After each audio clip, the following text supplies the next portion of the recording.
So, hallo. Heute sind wir mal bei der Obsterzeugergenossenschaft Mundelsheim. Es ist mal ein schöner Ausflug. Hier haben wir schon alle möglichen tollen Sorten. Und hier treffen wir die Sabine Wagner-Schwemmle. Grüß Gott, Frau Wagner-Schwemmle. Grüß Gott, hallo. Es freut mich sehr, dass Sie uns ein bisschen was zu den Äpfeln erzählen können. Ja, sagen wir mal so, ich versuch's.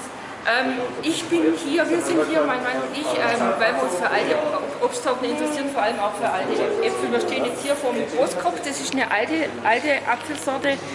Die ist sowohl als Wirtschaftsobst, wie das genannt wird, verwendbar. Ich esse auch gern, weil sie so einen schönen, feinen, säuerlichen Charakter haben.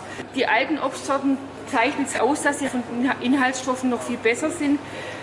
Polyphenole ist zum Beispiel so ein Begriff, das die Äpfel auch so braun werden lässt. Die ganzen alten Inhaltsstoffe, die bedingen auch, dass wir das besser vertragen, dass das auf den Magen-Darm-Trakt auswirkt. Und wenn Sie Allergiker sind, so wie viele von unseren Zeitgenossen, und mein Mann hat eine Kreuzallergie, kann das dafür sorgen, wenn Sie über längere Zeit, habe ich gelesen, bewahrheitet sich bei Ihnen schon, dass Sie Ihre Kreuzallergie zumindest minimieren können, wenn Sie es loswerden können.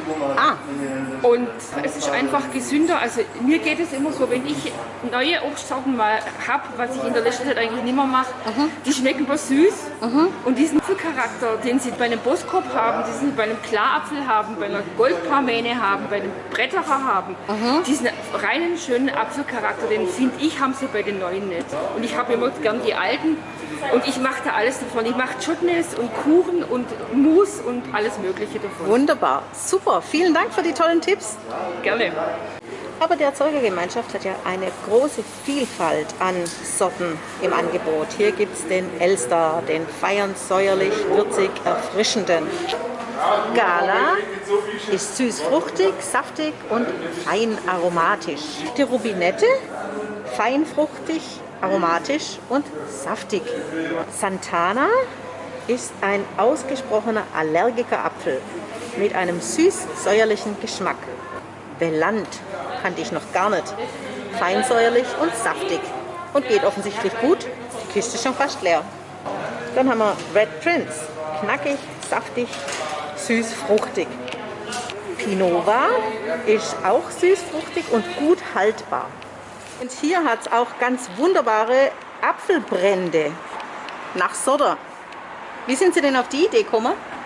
Sortenrein ist halt einfach, da weiß man genau, der Apfel ist drin, dann schmeckt der Brand nach dem Apfel. Genauso ein Delicious ist ja auch so ganz bekannt. Wir haben da übrig gehabt und deswegen sind wir da drauf gekommen, um mal einfach Sortenrein brennen lassen. Das ist eine gute Idee, weil erstens ist ja natürlich dann ein charakteristischer Geschmack, den man vielleicht auch schon vom Apfel kennt, dann kann man den wiedererkennen, das Aroma. Ja. Und dass sie dann die übrigen Früchte auch noch brennen und nichts verkommen lassen, das finde ich super. Sehr gute Idee. Ja. Dankeschön. So, jetzt haben wir die Ausstellung angeguckt und uns informiert. Und jetzt kommt das Leibliche nicht zu kurz. Jetzt wird's richtig. Und zum Apfeltag gibt es natürlich eine Apfelschorle. Das trinke ich. Aber zu der Weißwurst ist natürlich ein Weißbierschlauer. So Leute, hab keine Zeit mehr. Tschüss. Schöner Sonntag. Hey Leute, hat's euch gefallen? Dann guckt doch öfter mal in meinen Kanal rein. Oder auf meine Homepage, da hat so ganz nettes Programm. Bei uns ist nämlich etwas geboten.